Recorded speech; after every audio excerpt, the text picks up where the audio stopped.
A day after 47-year-old Constable Subhash Chandra Tomar's death, controversy is raging on over the cause even as his family is grieving.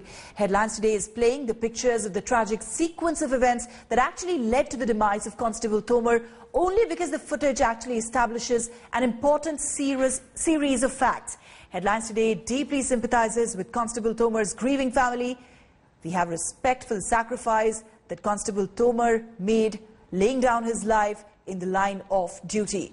So while Delhi police maintains he died of injuries that he received during the violent protest at India Gate, an eyewitness who claims he tried to help Tomar denies the police theory.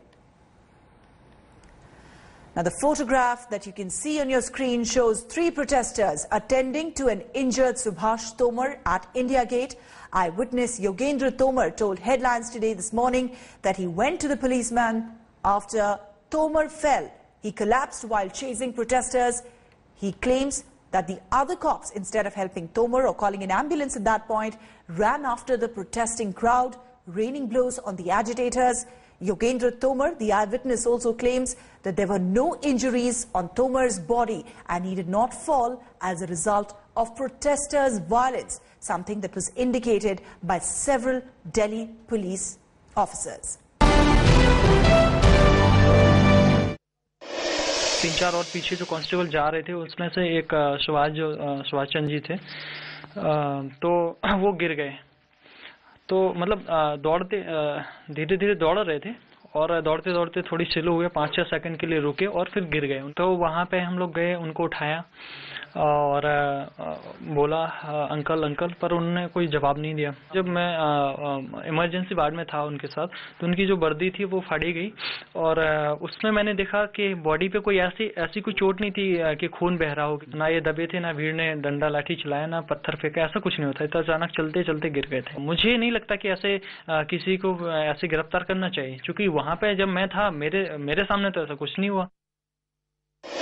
जो भी हुआ है public के बीच में हुआ है, public की वजह से ही हुआ है। इतना हंगामा था कि चोट लगनी लाजमी थी उन्हें, फिर भी गलती सारी उन प्रदर्शनकारियों की है। पब्लिक ने गिरा दिया, फिर उनके ऊपर से निकल गए। चोट बहुत थी उन्हें, जितनी भी चोट थी सारी इंटरनली थी। जो बोल रहे हैं पर वो बोल रहे हैं कि चोट नहीं मारी किसी ने, वो गलत है बिल्कुल। सारी चोट उनकी वजह से ही लगी उन्हें। उनके ऊपर हमला हुआ है, हमले की वजह से ही उनकी डेथ हुई है और उनको कोई भी किसी तरह की ना तो कोई बीमारी थी, ना ही कोई हार्ट वगैरह की कोई प्रॉब्लम थी। और पोस्टमार्टम रिपोर्ट में आप देख सकते हो सब कुछ क्लियर है। The doctors who conducted the postmortem of Constable Subhash Tomar have told us that there were injuries on stomach, chest and neck. We have not declared any cause of death so far. We are waiting for postmortem report.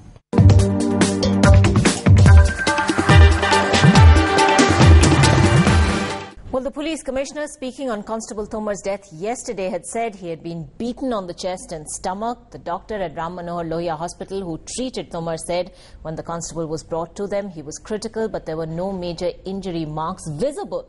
The police, reacting to the eyewitnesses' revelations, have said there were injuries on Tomar, but that the post-mortem will reveal the actual cause of death.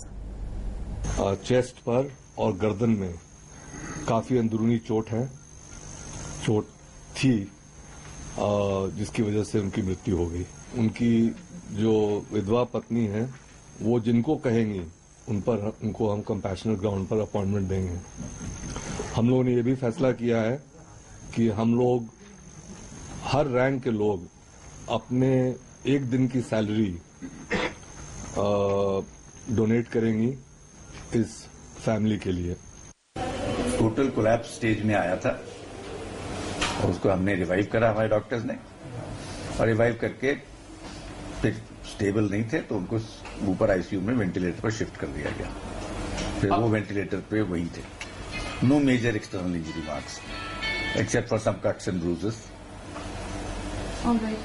So it's just a cardiac arrest? I don't know. That's not my comment.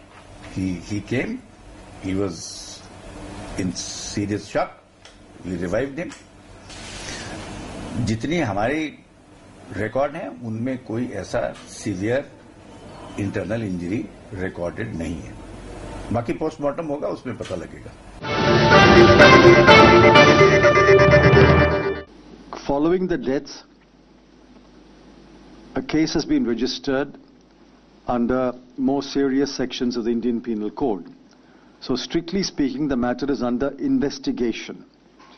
I'm not aware of any postmortem report yet, but if there is a postmortem report, obviously it has not yet been shared with the government so far. So we will find out if there is a postmortem report. Number two, ना कोई जानकारी किसी proof के तथ्य के through इन्होंने produce किया है, ना इन्होंने कोई इनसे लिंक्ड कोई एविडेंस प्रूफ अवेलेबल कराया है कोर्ट में। अब मुझे नहीं लगता कि किस बेसिस पे पुलिस मूव कर रही है और किस दिशा में मूव कर रही है, ये तो बड़ा बेस्टेज है। आज कोर्ट में क्या हुआ, इनको बेल मिल गई है क्या? सभी को बेल मिल गई, बेल तो सबको मिल गई थी, पहले मंडे को ही मिल गई थी, लेकिन उनकी सिक्योरिटी रह गई थी।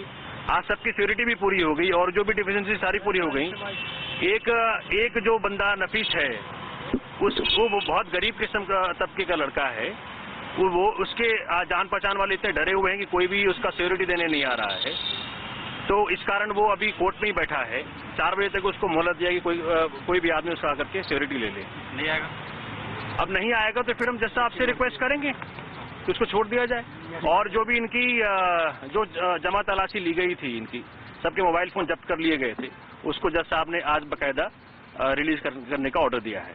और हमने एक और एप्लीकेशन मूव किया था कि डीएमआरसी में उनको ऑर्डर दिया जाए कि जो भी वीडियो फुटेज है उस दिन की, जिसके बेसिस पे ये इनोसेंट लोग अपने इनोसेंस प्रूव कर पाएंगे, तो उसको प्रिजर्व करने का निर्देश दिया जाए।